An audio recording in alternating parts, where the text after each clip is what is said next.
All right. Good morning, Mike. How are you? Good morning. I'm doing great. I am plugging you right now, Facebook Live with the Patriot Chamber. Yeah, uh, so glad that you could join us. Super excited to share with our audience more about the Patriot U.S. Patriot Chamber of Commerce. But first, introduce yourself to our members. You're an Army veteran, and you take it from there. Sure. I'm in my civilian career. I'm a financial advisor with Cetera Investors. I work mostly with people transitioning out of the military, and I also work with local small business owners. And you can pretty quickly see where the Patriot Chamber of Commerce came from. In the military, I also am still in the National Guard. I did 6 years of active duty, and yeah, I train right here in Pinellas County. So yeah. Oh, okay. I didn't know that you were still in the National Guard and, Yeah. familiar with the unit over there. So, tell us, how you came about the U.S. Patriot Chamber of Commerce. Are you the original founder? Is this a national organization? So yes, I'm the founder. We're talking about the November before last. Um, we had come out of elections, and I saw an opportunity to engage the corporate industry, the local small business owners. And one of the biggest reasons was because with the elections behind us and everything, we were focusing a lot on growth in our financial practice. And most of my first clients all were just friends that came out of the military. And a lot of my new clients were small business owners, and a lot of them were, engaged in a lot of different activities during the election season, and they became my clients. Um, but we were trying to grow the business, and we noticed that the the veterans were moving into the private sector, but not all of them lasted as long as they had hoped. And what I mean is this: they had gone through the process, everything from transition assistance program, and they found the job they wanted. And they planned for this for some of them up to 2 years, if you're a senior ranking officer. And then some of them, they just came about in the last 6 months. But what happened was they got these jobs. We put their retirement plan together. We rolled everything from the TSP into an IRA, and they didn't last. And so some of them made it 6 weeks, some of them made it 6 months. But the end of it was that some of them, a lot of my clients ended up back in either a pair of boots or as a DoD civilian or as a DoD contractor. And some of them actually went to work in the exact same office they left before. So we thought about that. If you truly wanted to retire and fully retire and go do the private sector thing, we had to relearn leadership, because in the military you have this top down approach and information gets distributed, right? And then you go through MDMP, and so you get to your TLPs, and we start using acronyms and things like that. But in the So private sector, for the folks that aren't in the military or military spouses that may not know what those acronyms are, can you explain those for them? we have the military decision making process, and it's I guess it's best thought of like a loop, but it's not a static loop. And this is where the decisions get made on what we're going to do next. But then once it's time to carry out those orders, they get distributed to all of your unit commanders and your line units, and they're going to execute what's called TLPs, or troop leading procedures. And instead of thinking of that as a loop, you'd want to think of it as a timeline of events. Um, but it's this distribution process of information and a shift, because the private sector is inverted. So you have many different stakeholders, right? And every one of them have their own competing priorities. So it's hard when you've been in the military for 20 plus years and you're used to one way of leading. And everything you do, character, integrity, all of it is still oriented on the operational aspects of leadership, to get things done, because at the end of the day, it has to get done. Um, but you've never had anybody question you, or maybe you have, but not in the way that it comes when you have competing priorities, and people are asked, why wasn't this done instead of that? Yeah. It's just a different ecosystem is what I would say.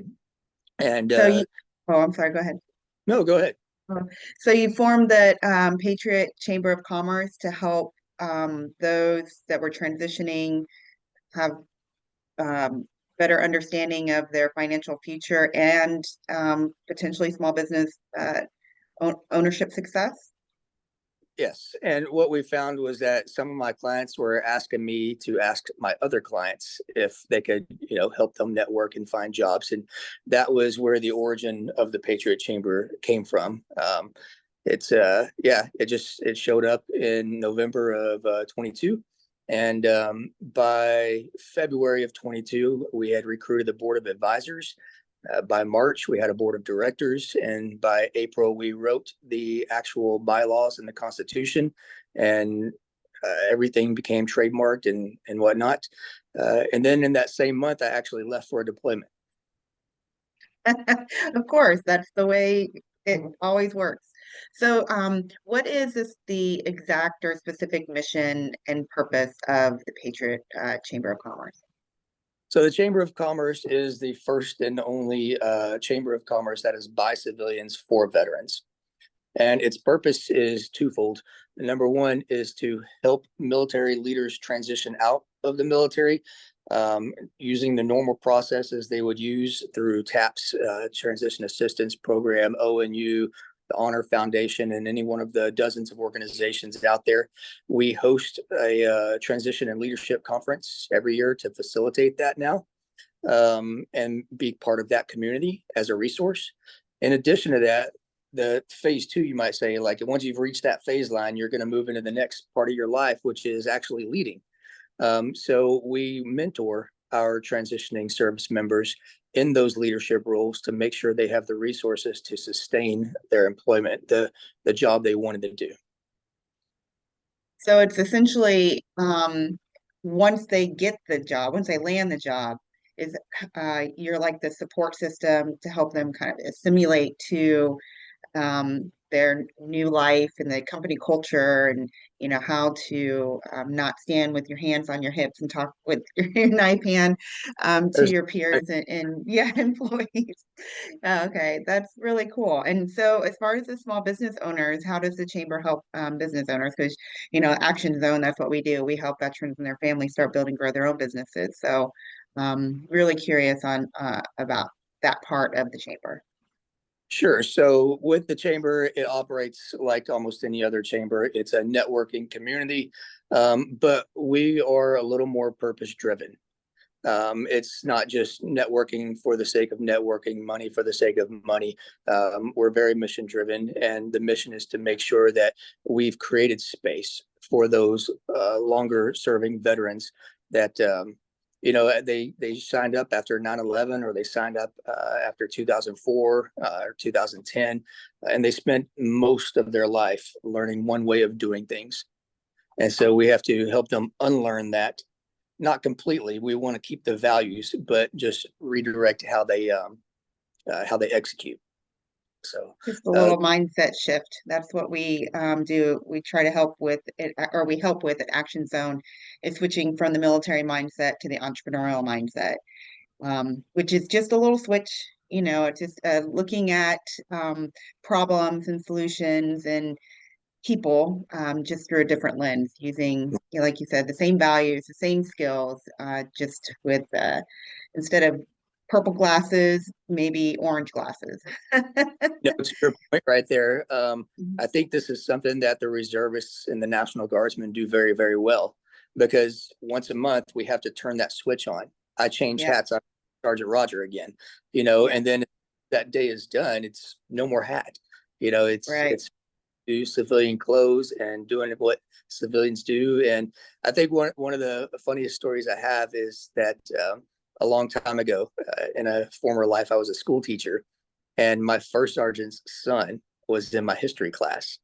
Oh So no. the National Guard are very, very different. Like, you're the boss out there, but this is my room, so you can't come in here and have that same conversation. And we learn to relate to each other very, very differently. We go to each other's barbecues, no matter what your rank is. We're just having a good time and being family.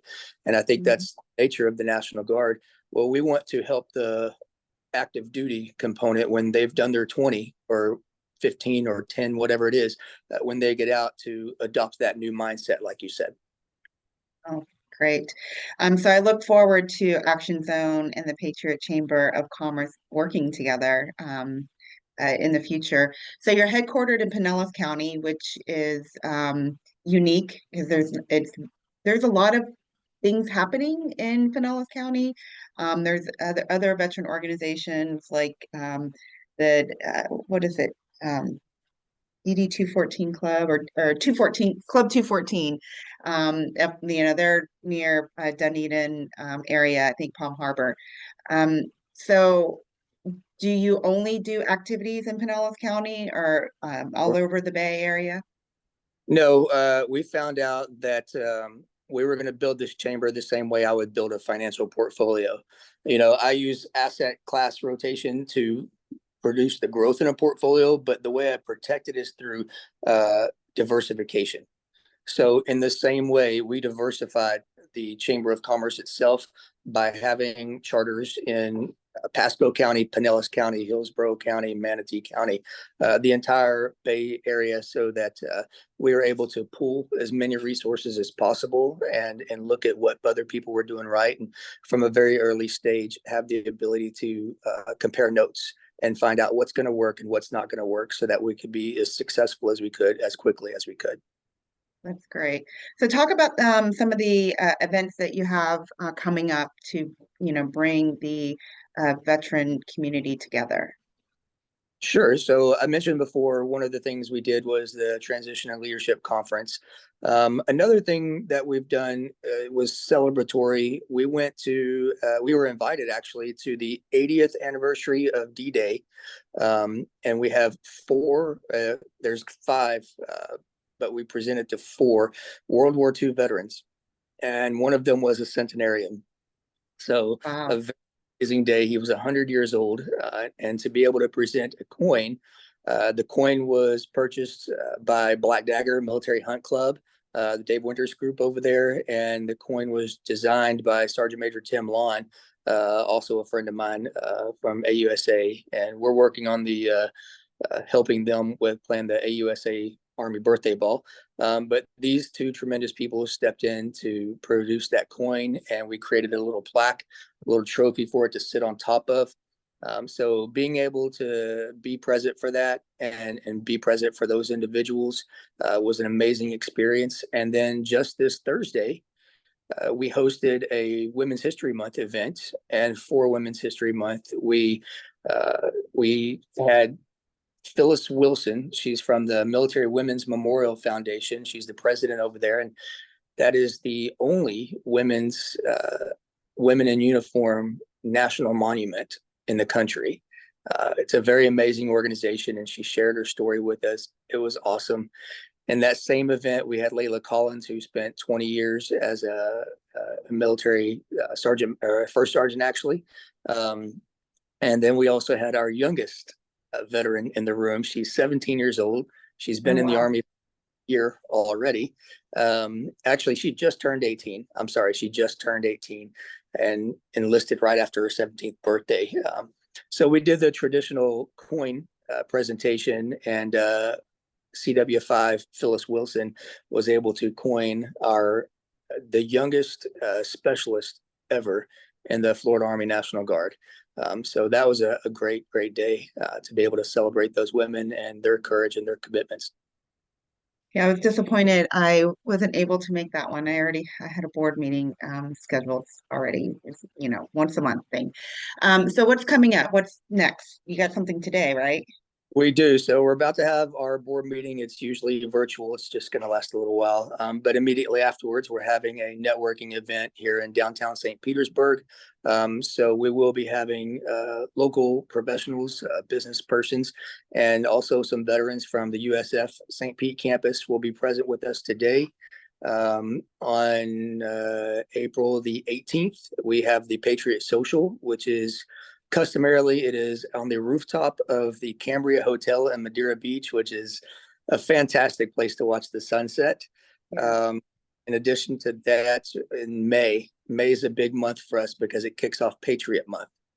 Patriot Month is from Memorial Day through Independence Day, and the whole week from the 23rd to the 27th is filled with all kinds of different events. You can go to patriotchamber.org. You can find the events page there. You can also register to join the Chamber of Commerce, and you can find out what kind of committee you might like to join. That's one of the most important things we want to do to grow the program. Awesome. So, as I'd mentioned before, a lot of our followers will watch this at a different time. So put any information that you would like to drop in the chat of this video on Facebook, and they'll get it. Really appreciate you coming on today and sharing about the Patriot Chamber of Commerce, and I'm really excited to hear that there are opportunities to get involved in other counties throughout Tampa Bay. Any last information or words for our members?